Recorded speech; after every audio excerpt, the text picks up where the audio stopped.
and welcome to Sports This Morning. I'm Cecilia Amogbe. I am Tayo Salam. It's great to have you join us again. And this morning we're starting with the D Tigers. They'll be in action 20 minutes from now against France for their second group game in the basketball event at the Olympics. Yes, sir. It's a game they cannot afford to lose after losing to the United States in their opener. Also on the show this time, still talking the Tokyo 2020 Olympics. The track and field events have started in Nigeria's Blessing Okagbari and Grayson Wokocha were in action, and stick with us for the updates on their performances. And the good news is, for the first time since 2012, we are having two athletes through to the semi-finals of the 100 meters relay. Also on the program, there's a blockbuster trade going on right now because Russell Westbrook will be added to the LA Lakers. Gonna be, well... Okay, that's how we start up the show before we get into the Olympics. Yeah. Because this is a trade that no one expected, that LA Lakers will be adding another former MVP to LeBron James and Anthony Davis. Yes, that's what it is, Cecilia. There have been rumors, speculations, but a lot of pundits and analysts thought at the time that it wasn't a good fit. It was just silly season in basketball. Like, what's Russ going to do in LA? How's he going to play his game? How's it going to fit with LeBron James and Anthony Davis, three ball-dominant players? And you're adding another ball-dominant player to the mix. Exactly. So we just thought it was, normal, from the rumor mill and all of that. But it's now been confirmed. It's agreed. The LA Lakers are trading for Russell Westbrook, the triple-double king, guys, coming to LA for the next season. And in return, what are they going to give away? They're giving a lot away. Cecilia. Okay, where do we start from? That's why it's a blockbuster trade. That's why, exactly. So let's see the details of that particular trade for the LA Lakers. They're going to get Russell Westbrook, like we said, as well as a 2024 second-round pick and 2028 second-round pick as well. So, and the Wizards,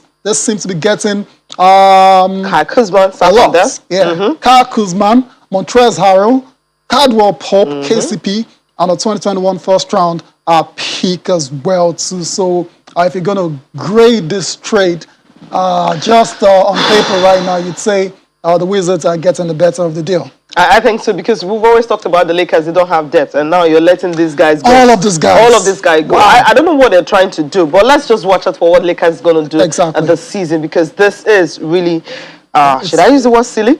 No, I don't know. But then Westbrook, of course, we know how good it is when it comes to triple-double and contributing to a team. But when you don't have backups, and when one player is down, it's hard for you guys to fight back. I mean, take a look at what happened in the regular season when the Lakers missed out automatic playoffs. They had to play in the play-in tournament to even get into the playoff. And that's the Lakers are supposed to be defending champions. Well, it does happen. Ended up losing in the first round as well because of injuries and all of that. So and now you're bringing only one in, and then you're letting all this go. All three will have to beat these teams in the NBA by themselves. That's what it looks like for Westbrook. Cecilia has his fourth team now in as many seasons. And apparently he requested a trade from the Wizards because the writing is on the wall that he's not going to win a championship. No, he's not. He's 33 and it's not looking good. So he needs a super team to be able to win it. And that's what Giannis Antetokounmpo is always talking about. Let's also quickly talk about the draft. It was draft night, and then about 3 Nigerians, not like we have last season. But this time we just have 3 being drafted. But yes, Nigerian names. Nigerian roots, Nigerian origins, however you want to put it, just like it was last year as well, to where Precious and Azubike Udoka were the only ones born in Nigeria. For this time around, we've got 3 of Nigerian origin, heritage, however you want to put it, starting with the Rockets drafting Usman Garuba at number 23. He's 19, power forward and center, born in Madrid to Nigerian immigrants and currently playing for Spain at the Tokyo 2020 Olympics. Also drafted on the night is Ayo Dosunmu at number 38 by the Chicago Bulls, a 21-year-old point guard born in Chicago to Nigerian immigrants. And last but not the least is the 76ers, Philadelphia, drafting Charles Bassey at number 53 in the second round, 20-year-old center born in Lagos, Nigeria. And at age 14, he was named the MVP of the basketball camp, Giants of Africa. Of course, that program was established by Masai Ujiri. of the Toronto Raptors. There you go. So this guy from Lagos to the NBA. Yeah, which is great. Awesome. I mean, that's the good news we always want to talk about, just like Precious Achua was able to do it from Lagos to the NBA. So we're having another one right now. That's the only one we can really identify with. The others, well. Okay. Maybe when he decides to play for the Tigers, he starts to identify with them.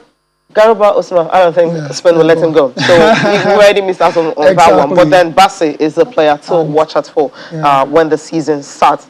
Okay, we get into the Olympics now. And then reactions are still coming, from what happened to the Nigerian athletes that couldn't participate at the Olympics. They were disqualified. So many people have been reacting to it. And athletes who couldn't make it to the Olympics talked about it. And of course, coaches was talking about the kind of parts that coaches have to play for their own athletes to be able to be tested regularly. After this report, Darius will be joining us. We'll have a comprehensive preview and also review of track and field because it started already.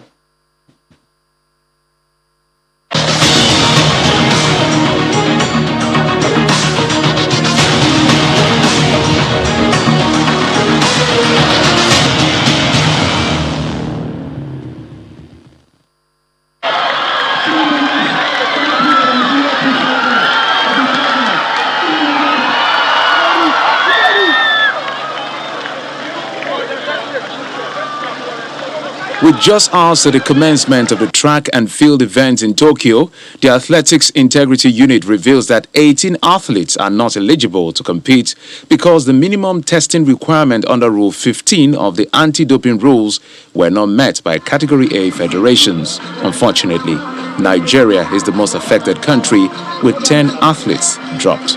Well, the issues about the missed test or the period of test that they should have done for a period, the best way to do it is we have a registered to keep our national agency, the anti-doping agency, on prim and proper standards so that they have enough funds to run this test over the period of time. Even with the agency, they can come at any time to go to people and test them. Regular periods of testing is difficult for some of us because some of them don't even belong in the country. So they need to be in full alliance with the international body so that they can send people to wherever they are to continue doing their test. Debutants in the track and field events for Nigeria, triple jumper Ruth Usara, Annette Echikunwoke for hammer throw, Chioma Onyekwere for discus, and some athletes listed in the relay events did not make it despite working hard to qualify for the games. I don't think this has happened anywhere in the world before. I've never heard of this story before. Like, you get to the games and you're not competing because of the incompetence of the people that are meant to be in charge. So unfortunately, I'm devastated for the guys that are there who are meant to be in the right frame of mind to compete. I'm sorry for, like, I don't have words for them. I can imagine how they feel, but I can only encourage them and say, keep your head up, It's easy for me to say I'm not there, but as an athlete, I feel terrible for them, but I hope and pray the way I've been hoping and praying for God knows how many years now, that things change, man. Let me even leave ministry and federation. The coaches, they know the athletes have qualified. Are you telling me my athletes will be in the Olympic team? And I know that if it doesn't go for like 3 out of competition dope tests, you won't be eligible. I'm a coach and I will not know that. If a coach can fold his or her hands and say things going hazard like this, I don't think it is right. With Team Nigeria yet to make its mark at the ongoing games, the recent development has put a dent on the hopes for medals in the sports that have produced 13 of the 25 medals won by Nigeria at the Olympic Games.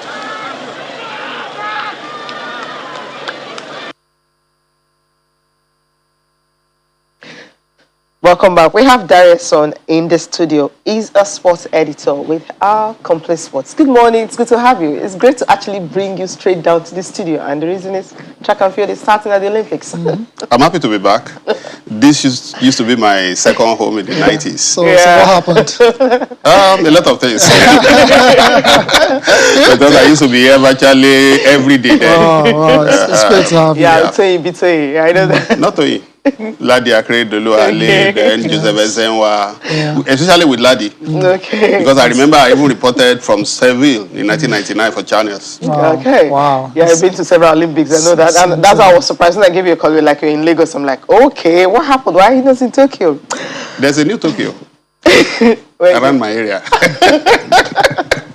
It's good to have you here, sir. Quick, your thoughts quickly on the disqualification of 10 Nigerian athletes. It's shameful, and I think the federation messed up big time. The question you ask is which of the federations? Because we actually had two federations there, and that was what actually accounted for the mess. Because the federation that because they are in the past now, the federation that had the direct conversation with World Athletics did not have the means. Maybe they had the means through the Puma money, but it was difficult for them to organize it. Maybe they couldn't even comprehend, because if in 4 years you didn't have a head of medical and anti-doping body, you don't even have the committee, then there's a problem. It shows their level of understanding. Therefore, the other part, the other AFN, led by Olamide George, yes, they didn't have the pass, but I think maybe you give them a bit of a pass because they managed to organize the Nigerian leg of the test. So it's not as if there was no test, but they did for the home base. That is why the Enoch Adego case, the Grace Nwokochas are there, because they underwent the three tests. But unfortunately, to communicate with those one outside Nigeria, because if you look at the tests, the numbers, 7 are from the US. So that is where the problem actually is, and that requires funding, because the anti-doping officer here that belongs to NADO will have to travel. No, you don't need. Where you don't know, you can't travel. Okay. Because you need to contact your colleagues there. So the guy will just send the bill, because it's a no-notice test.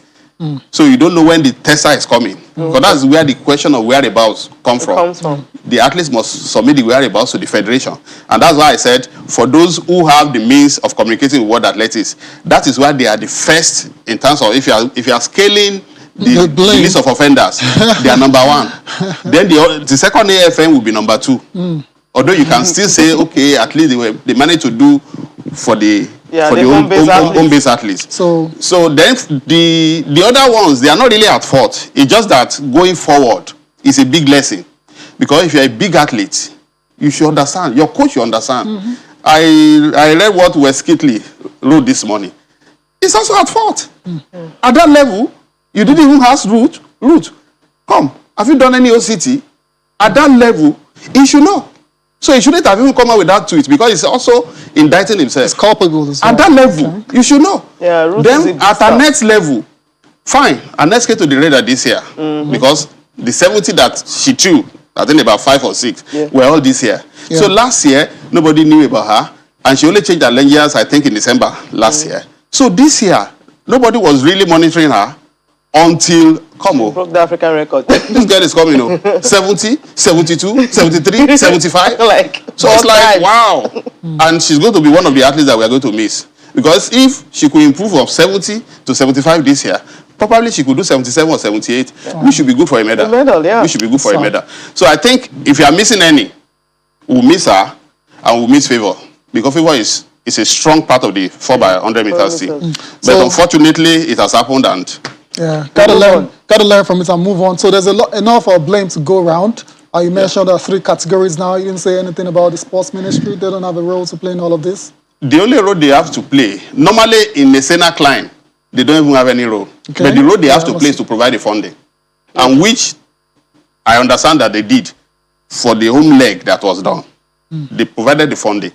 It is the problem of who we contact those foreign-based athletes. Okay. I think that is where the problem came from. Okay, in all, if we are going to conclude, it's all about selfishness and not letting things go. Just know who's going to run the federation or not. But then we're not talking politics. I don't think it's selfishness. First of all, for the first one, yeah. I think it's about the know-how. Okay. I'm telling you the truth. When I mean because if you don't have an anti-doping committee in 4 years, it says a lot about who you are. Honestly speaking, it says a lot about who you are. And if you don't have a competent technical committee, because even without an anti-doping committee, the technical committee could have raised alarm. Come, how many have we done? In fact, it is this new board that did most of the tests that they... That's not, why I use the selfishness was because there is no concern about the athletes involved. It's all about them and them. We're the ones ruling. That's the point I'm trying to make. Because if you care about the athletes, I mean, that should be your first... That should be the first thing you should be thinking about. Our athletes, monitoring them, are they prepared? Are they doing certain things? No, no. I think let me just say something. If you look at the Article 15 that have been talked about, if you read the entire thing, there is something about a contact person that here you should be contacting. That is where you need, first of all, the committee. Then the head of the committee will be the one that will be interfacing with what athletics and AIU, and they will be the one that will tell the federation, this is the next thing we need to go. So when you don't have that, then there's going to be a problem. Okay, so we'll leave it there. Let's leave the unpalatable stuff and go to the something we can savor, all of us. I mean, at least for now. Track and field has started early this morning. We had 2 Nigerians in action. Blessing Okagbare and Grayson Wokocha. Grayson Wokocha, first of all, placed third in heat 5 with a time of 11.00 seconds, which is a personal best, and that was good enough to qualify for the semifinals. While for Blessing Okagbare, of course, expectedly, she won heat 6 in a time of 11.05 seconds. I guess she was taking it, easy in that particular race, and she's also through to the semifinals as well. Dari, over to you. No surprises. Let's start with Grace. I would say she surprised me. Because when I saw the first heat and I saw how fast it was, I was like, man, there's something about this stadium. Perhaps Grace should run faster than 11.09. And she did. She did.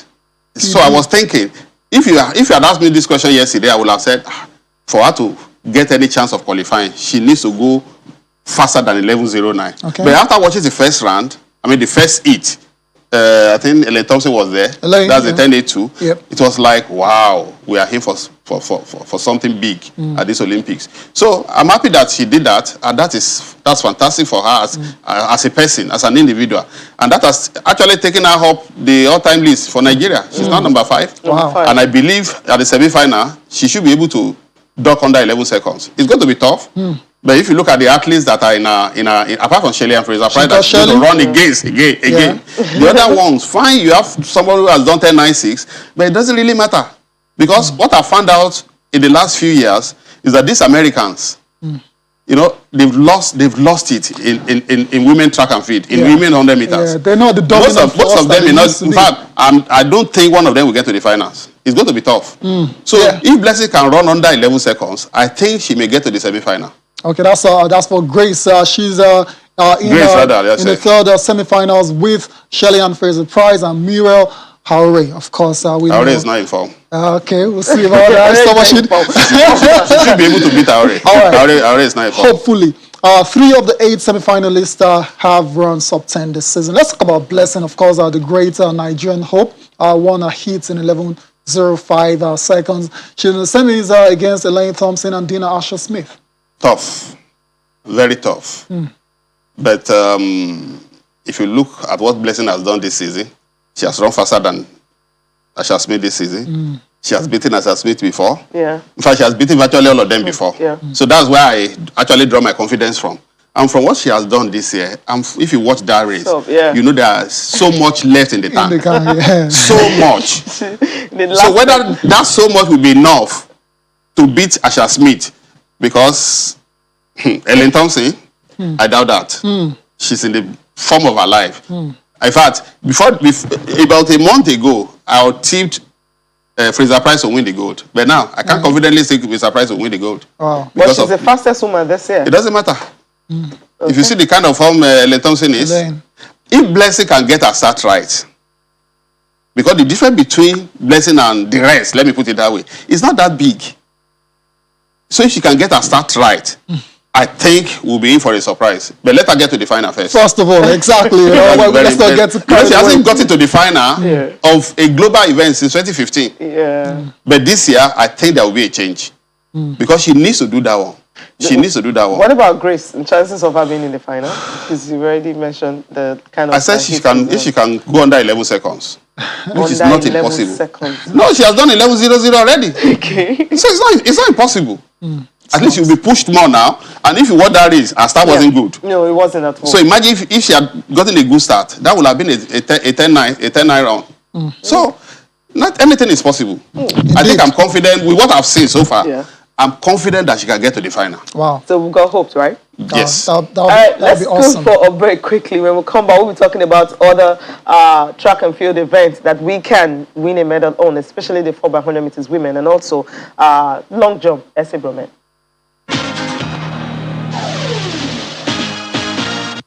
Welcome back. News reaching us from Tokyo is that some of the athletes that were disqualified are right now staging a peaceful protest around the games village. So this is really not looking good for Team Nigeria. Okay, so we'll continue with the events that will take place today and of course this weekend. I can just take a look at the events taking place today. We know okay, there you have it, the 4x400 meters mixed relay event, round 1, heat 1. Yeah, the athletes are Pishon Okon, George Mabong, Uko, Samson Nathaniel, and Emmanuel Ojili. That's because of the disqualification of Chidi and the likes. And they were going up against Belgium, USA, Germany, Ireland, Spain, and Dominican Republic. First 3 qualify, and the next 2 fastest advance to the final tomorrow. Chances? I think they should be able to get to the final. Really? With this team? Yeah. It's only one that is really out there. Okay. But the one that is really out is the most important. It doesn't really matter. They've trained. Okay. Maybe they will run 3:15 instead of 3:40. Okay. And I think 3:15 should still get them through. Because if you look at, apart from the US, that is untouchable, the next team that is difficult, that will be difficult for us to be will be Germany. You're right. Then Belgium, because of this, the Bole brothers. Yeah. But they've not better our performance this year. You're right. So we may, don't let me say we qualify. We may qualify because we have, at least on paper, we are number 3 in that group. Yeah. Yes. So we should be able to live up to that expectation. They just got to execute properly, right? Yeah. Okay, I love that confidence. I said me.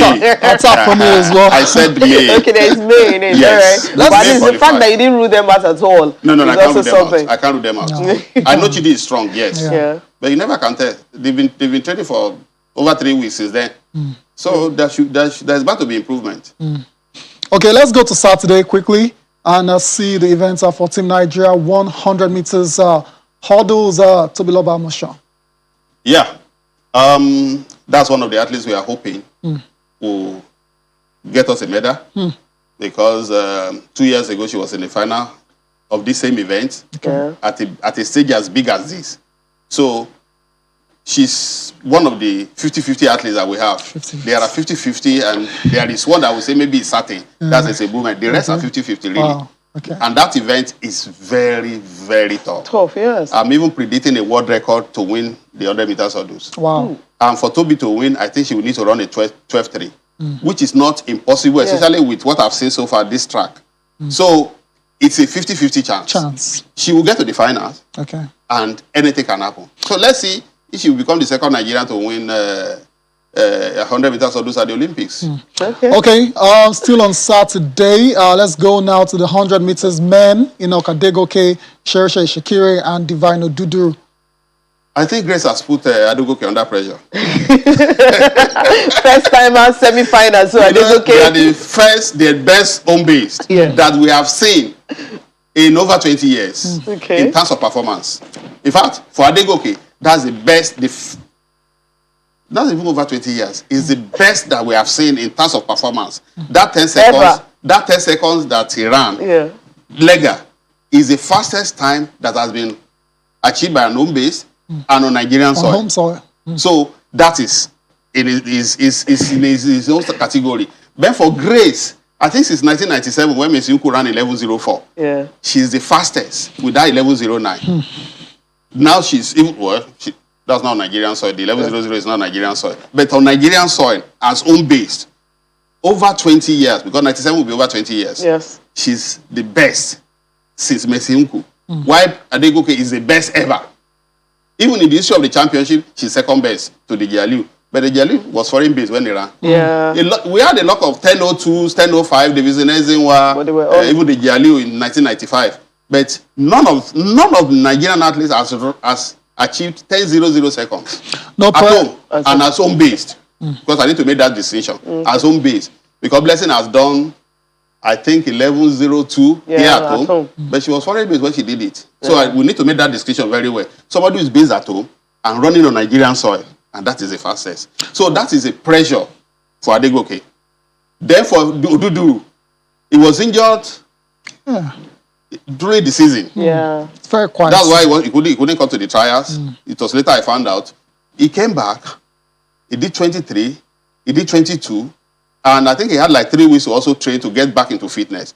And if you recall, before the injury, he already had a 19.8 and a 10.05. 10.05. Maybe in 100 meters, maybe there'll be a problem. But in the 200, for somebody who has done a 19.8 this year, and who has a 19.7 best this year, like 2 years ago, lifetime, yeah. I think if Odudu can get back to 2019 form, he's going to get a medal in the 200. In the 200 meters, 100 meters. He's going to get a medal. If he can get that to that form. And he would have gotten that to that form if not for that injury.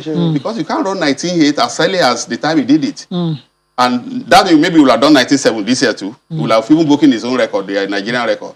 So I am confident, because 3 weeks is a long time, really, for him to get fully fit. And if Odudu is fully fit, it's conditional now. If he's fully fit, because we have seen what he can do. He did it before the injury. 19.8 is not more. It's ridiculous. Yeah. So I believe a fit Odudu will get to the final in the 200 meters and win a medal. Shakiri, lastly? I think if he gets to the final, I think it will be an achievement. But he needs to run a 9. Yeah. To get to the final, you need to run a 9.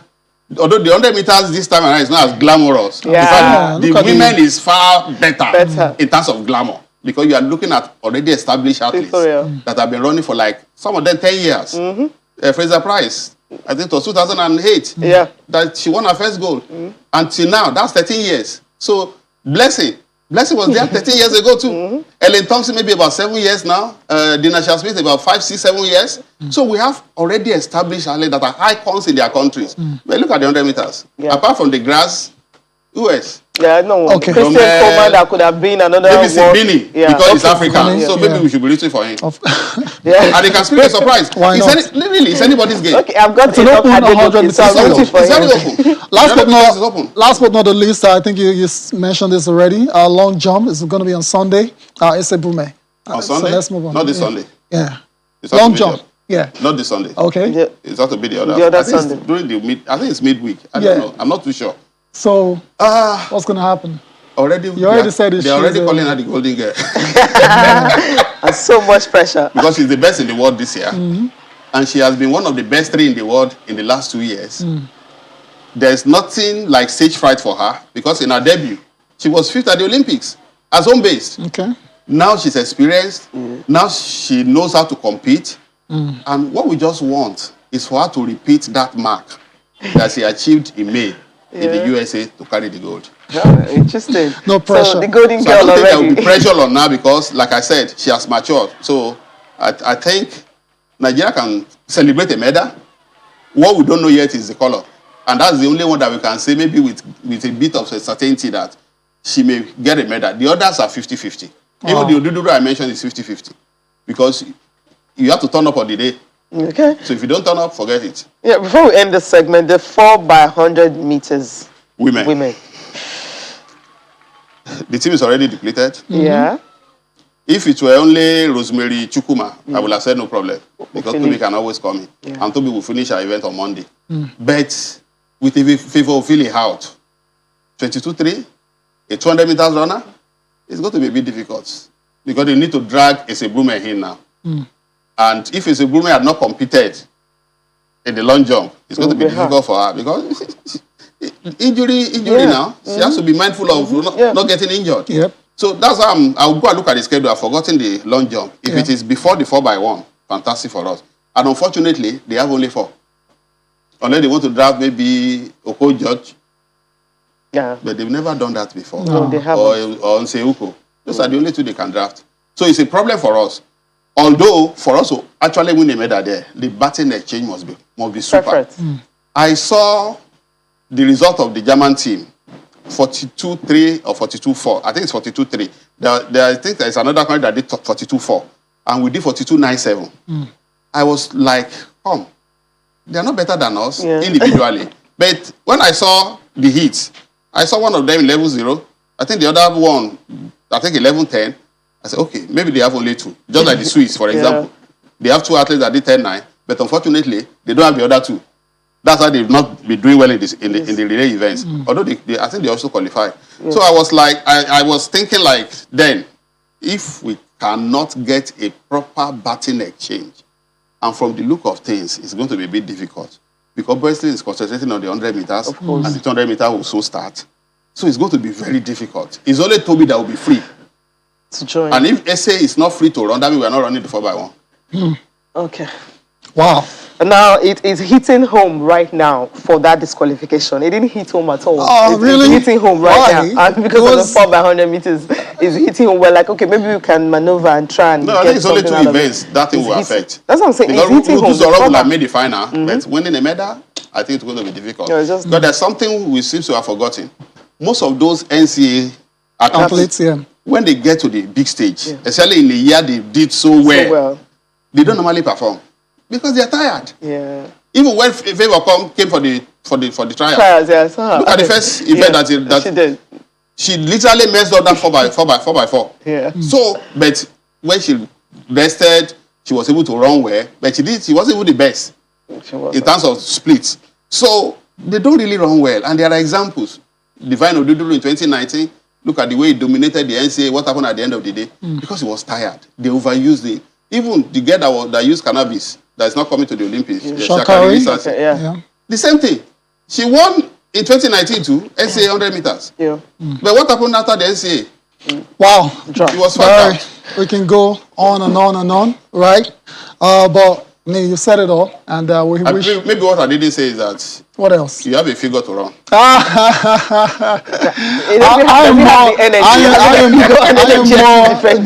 going to be very honest. I'm not a great sprinter, but I'm a great footballer. Let's put it that way. So okay. Yeah. But you should be doing high jump. You should be doing high jump. High jump, right? After all, Mike Edwards is doing. Yeah, it's kind of too late now. All right, guys. All the best. Thank you very much for coming on the show. Appreciate it. And hopefully we can get you back when Nigeria hopefully would have won at least the medal in the track.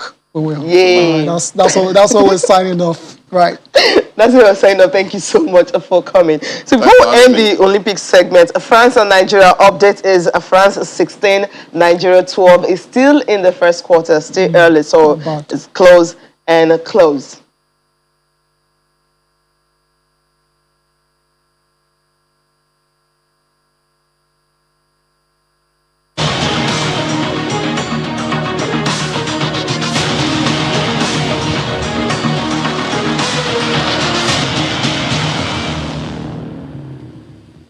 So at least we can still use that for the 4x1.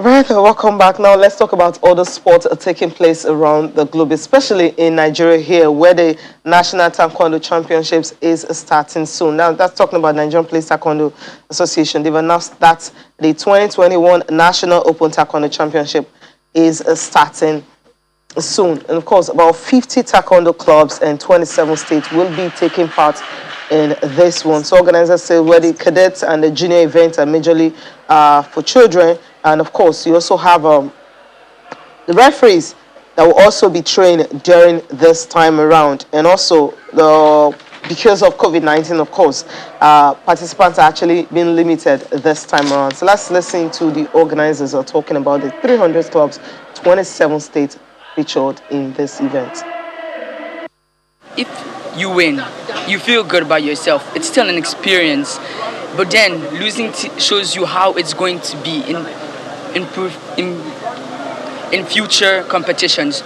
So it teaches you how you can act. It can also like help you study your opponent.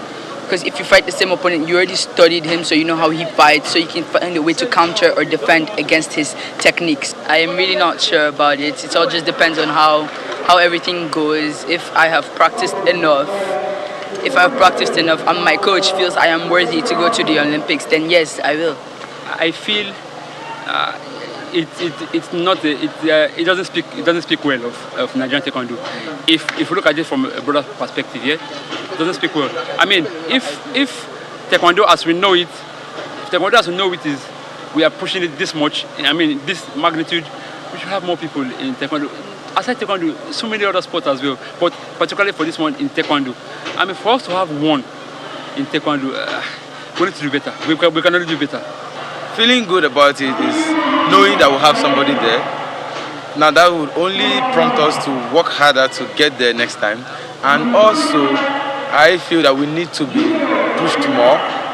Although we are pushing ourselves individually and by association. So I think the government should as well push us more, and maybe more firms like companies should as well invest in Taekwondo, because it's sports too. So it's not just a game where we just come and kick legs and do forms. So bringing Taekwondo out to participate in the Olympics should not be just our thing. It's nice, but I believe more work ought to be done, because we have more than one female who ought to have gone there to represent the country. We have, especially grassroots, we have a lot of talented females out there. So I believe they have to do a lot of grassroots hunting, going into local government, into private and public local teams to select the best, groom them, take them into the national camp and do certain training regimens for them and expose them to international championships. And I believe we are going to have more than one female going out there to represent the country. Well spoken, grassroots level, that's the only way you can expose them. Imagine at the Olympics, we have just one athlete to represent Nigeria. First female since 16 years now. And so we just had two that represented Nigeria at Taekwondo event. So if we have more programs like this, we might just be having more. 2024 is still there, and of course more Olympics are coming. We have Demola Ogumbono in the studio now. Demola, good morning. It's good to have you join us. Good morning, Sisi. Good morning, Tayo. How are you enjoying the Olympics? A lot of sleepless nights, right? Yes, it's always been been enjoyable so far as well. Forget all the debacle going on here and there, but Nigeria and our athletes over there at the Olympics. But then again, Olympic general, I think, just want to stay, so kudos to them. Yeah, kudos indeed. Cecilia, let's go straight to the NPFL. Of course, match day 37. The penultimate weekend. Penultimate. Okay, Aqua United are on the verge of celebration now. Yeah. Let's take a look at the fixtures for this weekend. You have Jigawa Golden Stars and Ifeanyi. Aqua United and MFM is a home game. MFM have been good travelers. Sometimes they take a point. Yeah. But then, well, a point... Will they be I mean, I think Aqua United want to celebrate in New York. Rivers United and Lobby Stars, Eiba and Sunshine Stars, Plateau United and Takada, Nassau United and Rangers. That's another game to really look out for because of the continental struggle Nassau are currently in. They want to get into the continent. Other fixtures for this weekend: Katsina United and Abia Warriors, Adamawa United and Kwara United, Kano Pillars and Wicked Forest, Warri Wolves and Heartland. Okay, this weekend, it's all about the coronation of Aqua United. They look well placed to win the first ever league title, and they can do that by defeating MFM. But the question is, will the MFM guys be party poopers? Even just get a draw. They're playing at home. That's what they need. They are crown champions in waiting. I think they have absolutely deserved it. I mean, look at all their stats. All through the season. Defensively, they've been very strong. They hardly concede away. Score a lot of goals. And against MFM, I think they'll just get that draw they need, and just the draw. Champions. Yes, just the draw. I think a draw will just be good enough for them. There's no need to, I mean, they're 6 points clear now. Yeah. The draw and they're home and dry. All right, we'll see if they can celebrate this week. We need to go on a break, and we'll come up listening to the fact that 30% capacity of fans will be allowed into the NPFL stadium from now.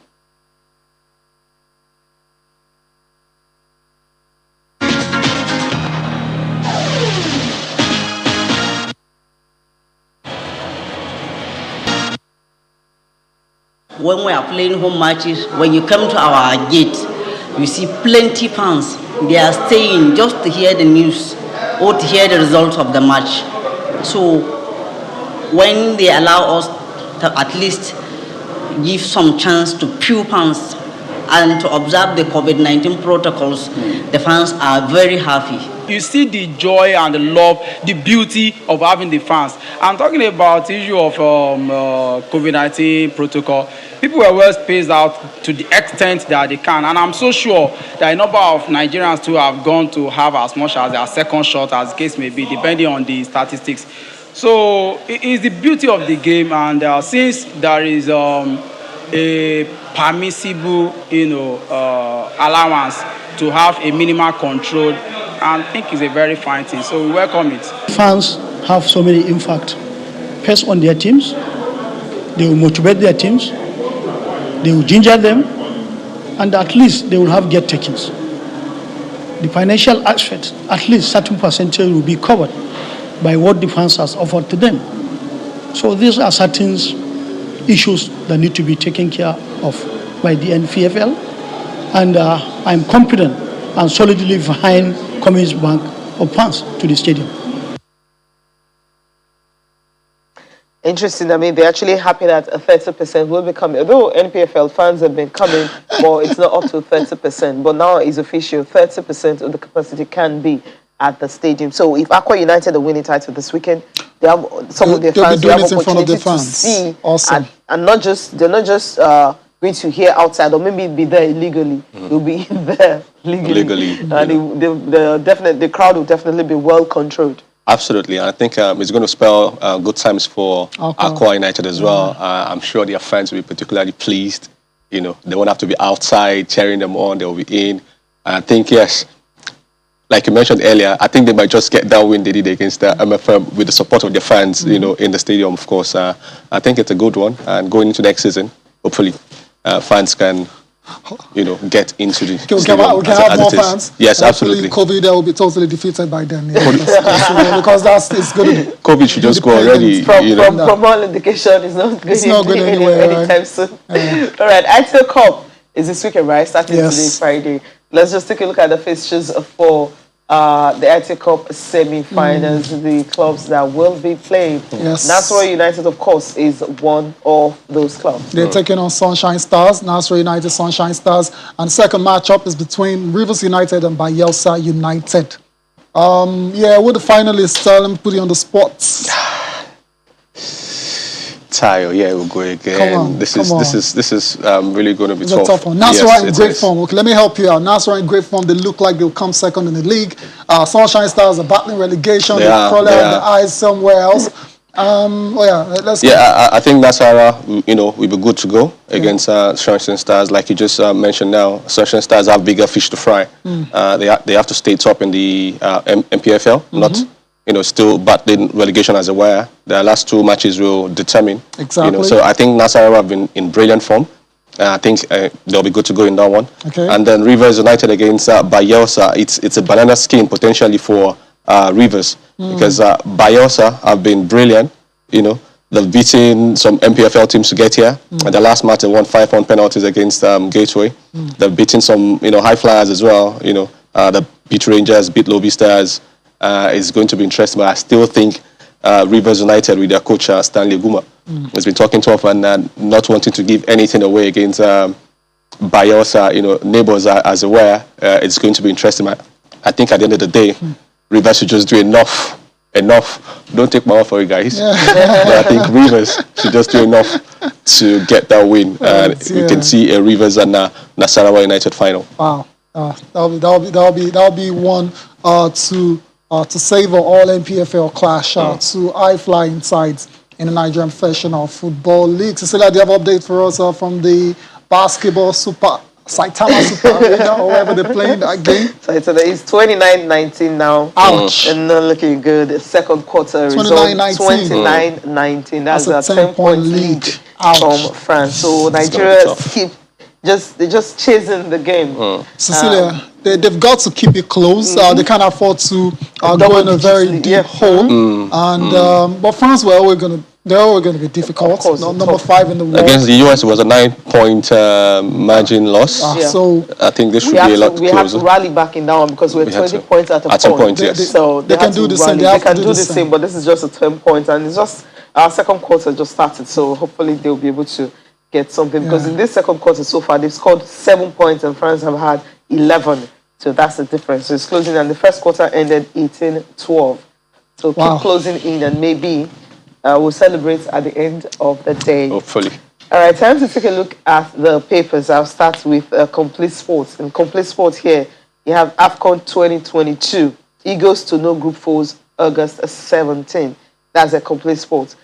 And Moses Simon wanted by Sporting Lisbon, Salzburg, EPL Championship clubs also interested. So he's leaving Nantes. I mean, why would he want to do that? What do you think?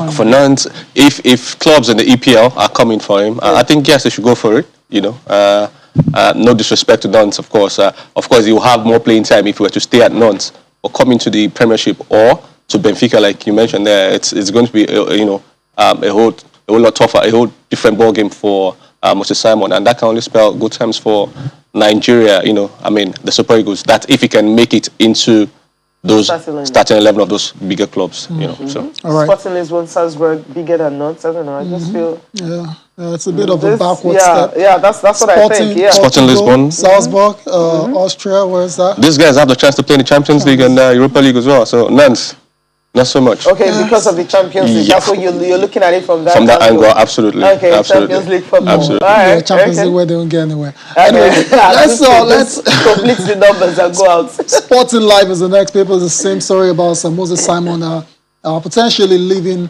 Nantes of France. There's also stories about Christian Eriksen is out for at least 6 months. Henry Onyekuru closes in on Fenerbahce deal. A couple of days ago, he said it was going to Greece. Olympiacos, that's what papers now they report. Nice, Fenerbahce. Interesting. All still in Turkey, is it not? Yeah, Turkey for Fenerbahce, That'll be a good move. Played the Galatasaray on loan last time. Yeah, he did, and he did well for them. I mean, to be fair, he did well. Scored some important goals. Maybe they can't afford him or something. I don't know. It's strange that they're not trying to keep him. Yeah, because that's what I expect. I mean, and exactly to a club that that the fans actually love. He's been there twice and he's done very well. Yeah. So it's a bit of a strange one that Onyekuru is not staying with Galatasaray. £43 million contract. Pogba poses with Beckham and the PSG transfer speculation. I don't know what has that to do with anything. I see the link though. Madrid agreed new contract with Carvajal. Very important for Madrid to keep this guy. After losing Ramos and Varane in the same season. I don't envy him at all. He's going to build the defense. It's going to be hard. Yeah. It is. But he's been there, done that, you know, as a solid coach. I'm sure he'll, you know, find his way around. And there's still Nacho there, and there's still the Brazilian, what's his name again? Militao. And he came good last season for Real Madrid, to be fair. You know, I think they can build, you know, the defense around him. It's good that Carvalho signed, you know, keep that core, even though the major core, you know, has left, you know. But then Carvalho and Militao, Nacho too is still there. So I think with Ancelotti's magic, they can. Okay, you can walk magic, right? Yeah. All right, Sporting Son is the last one, and the Sporting Son, you have no rival for Ndidi. Okay, what does this mean? You have to check details. And Sporting Son, and Milan goes extra mile for Ziyech. Okay, like Ziyech leaving? Just one season. Wow. Okay, and Bayern Munich rubbishes Lewandowski's departure. So Chelsea, keep your money. He's not going anywhere. That's what I failed to mention that Alaba is in Madrid as well. Yeah, he's supposed to be taking Ramos' spot. Okay, took his jersey number already. The big shoe to fill. Yeah, big one. Very big, extremely big, and his legs are going to be very tiny inside that shoe. Really? Thank you so much for coming on the program. Thank you so much for having me. Appreciate your time, Demola. Thank you guys for watching as well. So enjoy the rest of your day. Have a fantastic weekend. I am Tayo Salam. I'm Cecilia Bongo. Bye for now.